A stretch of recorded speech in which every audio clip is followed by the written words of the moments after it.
All right, howdy and welcome on back to East Texas now, and it is time for our vet project. Joining us today is Dr. Meredith Stanaland of the Nacogdoches Animal Clinic. And I know it's been the big topic all week long, kiddos heading back to the classroom, the changing of schedules, and of course our poor animals stuck in the middle of all the change. I wanted to talk to you today about what the feeling, what is the word I'm looking for? The animals missing us. The Yeah, it happens to everybody, even our pets. I, yes. so it's a The natural, implications. yes, exactly. It's a natural close bond that we have with our animals. How do they develop unique bonds with our kiddos specifically? Yeah, I think it's great. I mean, all of our kids are coming back to school, my daughter included, which is wonderful. And, pets, dogs and cats, will form unique bonds with individual family members. And so sometimes that is the children, they learn a child's voice, their routine, their scent, and they get, animals are really used to routines.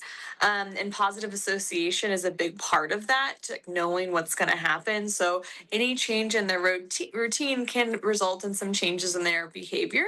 And I see that a lot too. I have some pets that have to come in with a certain kiddo. It's, their emotional support. And, I have some pets who they come in and the kids is the only one that the pets will let them touch. It is absolutely something. There's definitely some unique bonds that get formed between pets and children for sure. Now, do you see it as a more general that pets do okay with coping, or do you see that bit of anxiety when it comes to separation anxiety, excuse me? Most healthy, well-adjusted pets are remarkably adaptable. Like they're gonna just kind of go with the flow. They may notice a routine in the change, and they'll typically adjust to any new patterns or any new routine. Pets learn predictability and learn behavior. So if that person leaves in the morning and they come home in the afternoon, that is what they're used to. So if this is going to be your kiddo's new normal, most pets are going to adjust really well. Is there any signs to look out for when you can tell they're starting to miss their people, and how do you kind of help them manage that? Yeah. So, I wouldn't say that all of them are going to feel like really sad or really, really different. They may get really excited when your kid gets home, just like we are. They're picking up on our energy too from the parent side. Some signs that might be missing is maybe waiting by that kiddo's door, spending more time in the child's bedroom, maybe becoming more vocal or seeking more attention from other people that are at home. And some of them are just going to be like, okay, I'm just going to sleep more. My kid's gone. My fun thing that I play the ball with is gone. So I'm just going to go. And some pets become a little bit withdrawn or more independent because, that person that they hang out with is gone. Is there any behaviors that you would say is something that we need to be concerned about?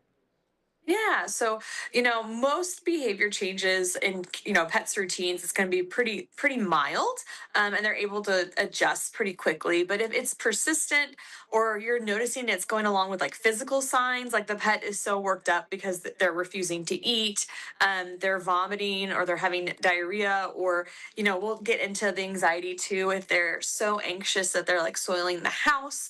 Those are all things where those emotional problems are turning into physical manifestations, and those are things that can start to be a burden. Gotcha. What at home things can we do to help kind of ease that transition? Yeah, so some things you can do is you can make sure that you keep the routine consistent as possible. So, let them know, okay, when the kiddo comes home, you get to do that ball time too. It's going to be okay. Leaving a radio or TV on can sometimes be comforting to these guys. Calm, positive interaction and letting them know they're not in trouble. If they do happen to get sick, and love them through it. They shouldn't have any significant separation anxiety. It should be transient. So just kind of give them some extra TLC, just like we probably want to now that our kids are back in school. I know I do. So, Absolutely. Um, when we were talking about these physical manifestations appearing, yeah. is that the sign that we need to start making that call to our vet to see if there's certain treatments that could be helpful? What Yeah. kind of treatments would be best in that situation? Yeah.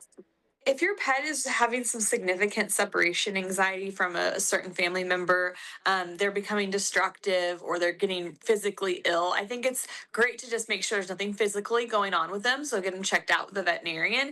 And, there are things that the veterinarian can offer, such as making sure, radio, making sure they have TV on for them, making sure they're getting that extra energy out. So maybe going for an extra walk early in the morning if they are having some issues. And if it gets bad enough, we do have some pharmaceutical help that we can give our pets if they need it to help with anxiety. Perfect. Is there anything else that we maybe haven't touched base on this specific topic that you really want to hit home for parents or pet owners? I think the goal wouldn't be to like replace the kiddo when they're gone. It's just to help, make sure the pet knows that there's a good routine while the pet's gone and nothing, nothing bad's gonna happen to them. And even though your pet gets really excited when the kids get home, doesn't mean that they're suffering when the kid's gone.